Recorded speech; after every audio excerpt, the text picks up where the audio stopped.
আসসালামু আলাইকুম রহমতুল্লাহি অবরাকাত। প্রিয় ইসলামী ভাইরা, দোয়া এমন একটি জিনিস, দোয়া মানুষের তকদির পরিবর্তন করে দিতে পারে। যদি আমাদের জীবনে কোনো বিপদ আপদ এসে থাকে বা কোনো সমস্যা হয়ে থাকে, তাহলে আমাদের উচিত আল্লাহ সুবহানাহু ওয়া তাআলার দরবারে দোয়া করা। কেননা আল্লাহ সুবহানাহু ওয়া তাআলা ইরশাদ করেছেন, উজিবু দাওয়াতাদ দাঈ ইযা দাআনি, প্রার্থনা গ্রহণ করি যখন প্রার্থনাকারী আমাকে প্রার্থনা করে।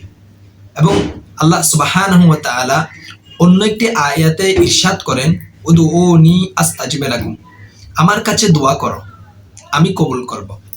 এবং নবী করিম সাল্লাল্লাহু আলাইহি ওয়াসাল্লাম ইরশাদ করেছেন, আদ-দুআ মুখুল ইবাদা, দোয়া ইবাদতের মগজ।